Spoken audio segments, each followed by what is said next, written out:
Para 1806, la ciudad de Buenos Aires es una pequeña aldea de casas bajas y calles de tierra.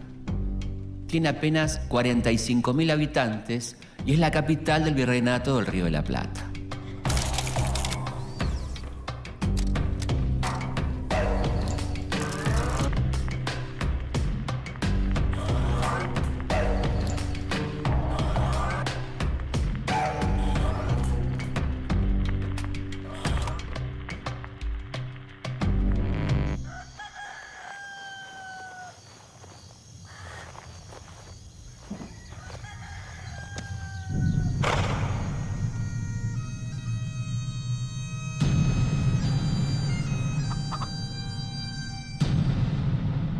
En la madrugada del 25 de junio, recibe una visita inesperada. Un colorido ejército avanza por sus angostas calles. Son 1.600 soldados de una de las fuerzas militares más poderosas de la época. Las fuerzas del virreinato son escasas y no pueden hacer nada para defenderse.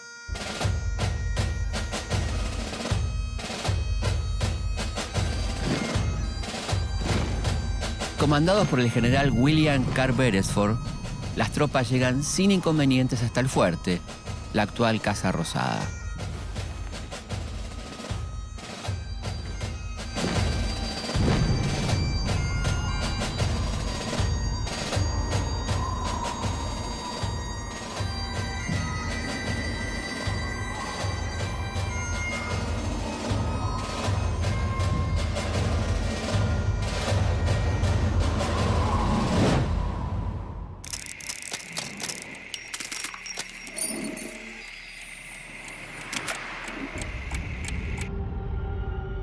Los ingleses invaden Buenos Aires y tienen la ciudad a su disposición. Pero, ¿qué hacen acá?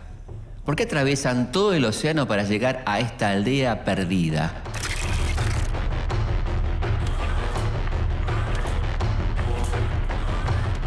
Unos años atrás, después de la batalla de Trafalgar y Austerlitz, el mundo queda dividido en dos.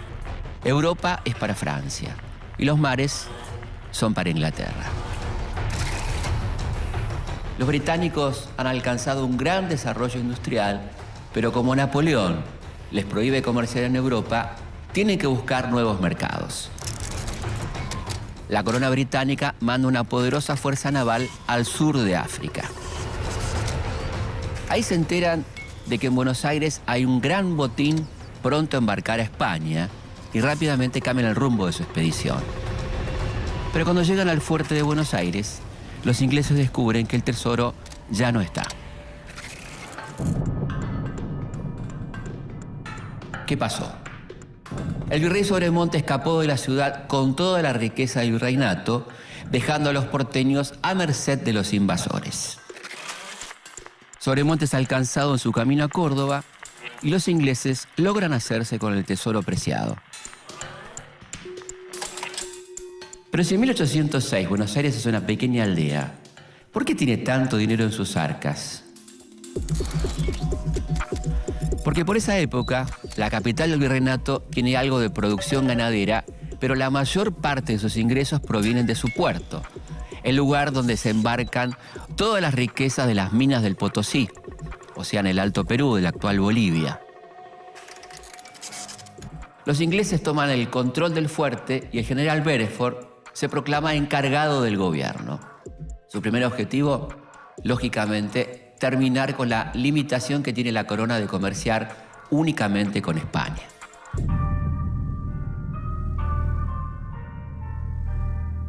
Las principales autoridades de la ciudad no dudan en jurarle fidelidad al representante del rey Jorge III, o sea, el rey inglés. Buenos Aires se convierte así en una colonia británica.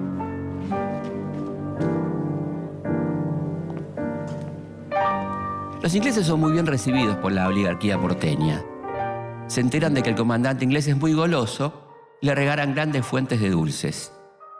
Dicen que Beresford, tal vez ignorando las costumbres del país, cuando termina de comer esos dulces, se queda con todas las fuentes de plata. Los invasores son agasajados por las familias pudientes de Buenos Aires, pero al mismo tiempo son rechazados por la mayoría de la población.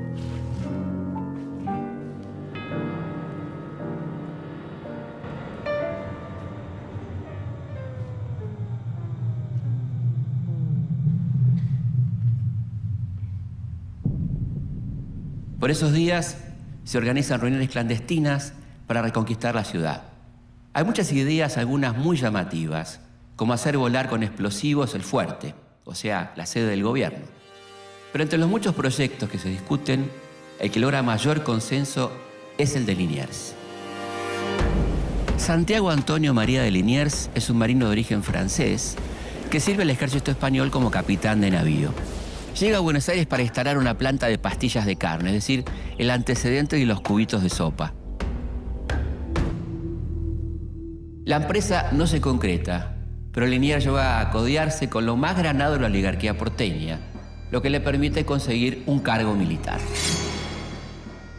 Después de unas semanas de entrenamiento, las milicias populares están listas para entrar en acción.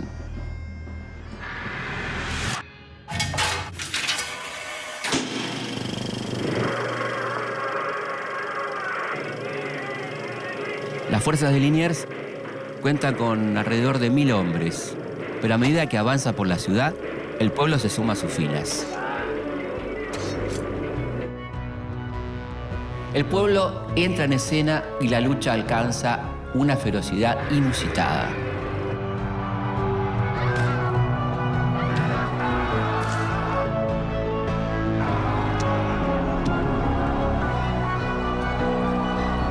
No importa la disparidad de fuerzas, lo importante es echar a los ingleses, con lo que tengan a mano.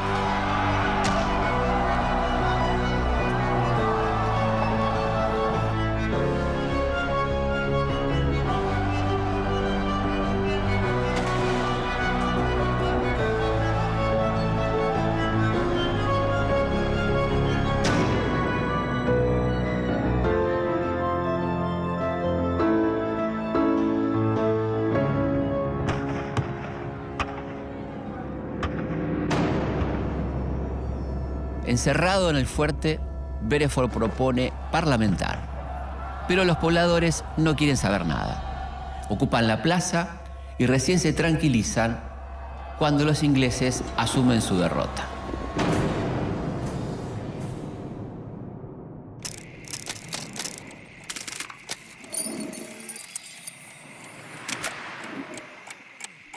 En 1806, la bandera inglesa flameó durante 46 días en Buenos Aires. La reconquista fue planificada y liderada por Liniers, pero fueron los soldados humildes, los vecinos y hombres anónimos los que hicieron posible la derrota. Con la reconquista, Liniers gana una enorme popularidad y 2 días después de la victoria, el Cabildo lo designa virrey. Es la primera vez que Buenos Aires se atreve a tomar decisiones sin la autorización de la corona. Al mando del virreinato, Liniers organiza la formación de las milicias populares. Muchos artesanos, jornaleros o incluso esclavos se convierten en soldados y reciben un salario, lo que genera una redistribución económica y política hacia los sectores populares.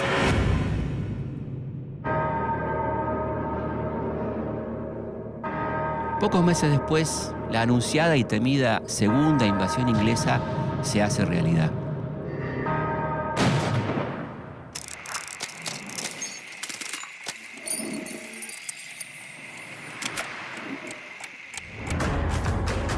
Las fuerzas inglesas son ahora mucho más numerosas, pero la ciudad está mucho mejor preparada para defenderse. Los ingleses dominan el combate hasta que el pueblo vuelve a cambiar el curso de los acontecimientos. La ciudad es escenario de una encarnizada batalla. Cada esquina es una barricada, cada casa una trinchera. El pueblo se defiende en la calle y una vez más consigue la victoria.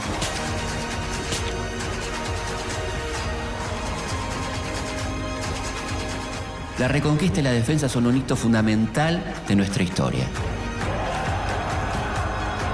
Si bien todavía es muy temprano para hablar de independencia, surge por primera vez la conciencia de una identidad nacional.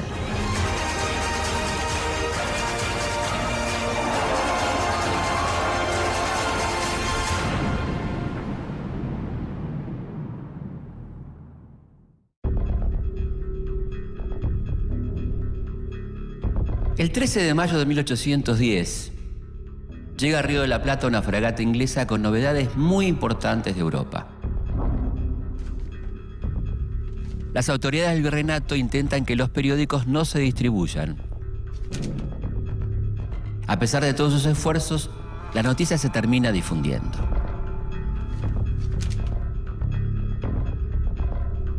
Pero, ¿qué pasó?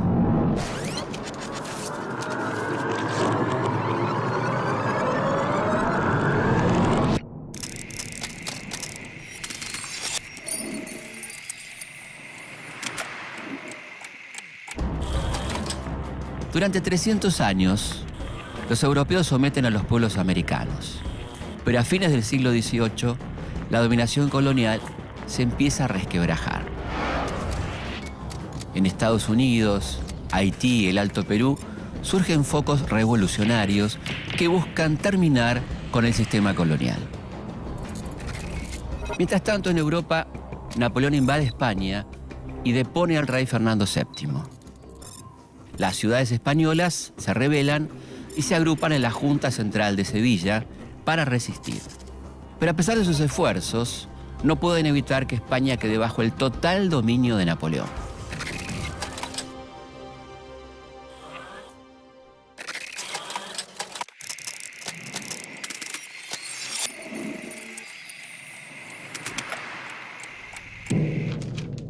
Cuando esta gran noticia llega a Buenos Aires, provoca un tremendo revuelo.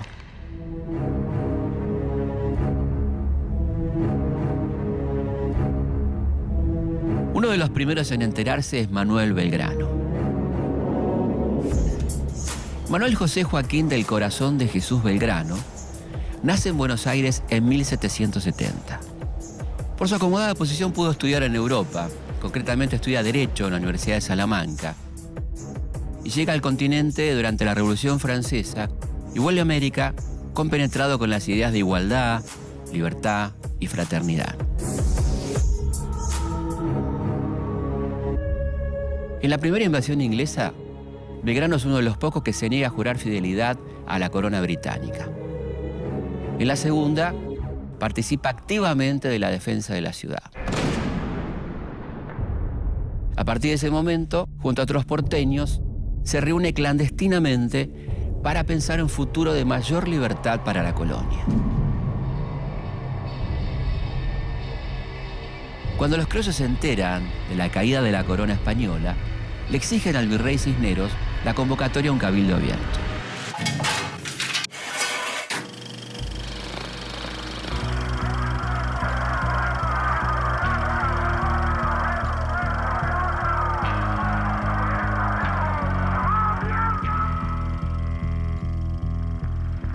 El 25 de mayo se producen acalorados debates dentro del cabildo.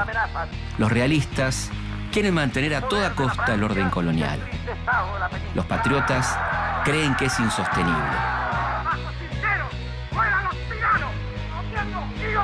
En la plaza, el pueblo presiona, exige liberarse del dominio español. Después de horas de deliberaciones, los criollos logran imponerse y el 25 de mayo de 1810 dan su primer grito de libertad.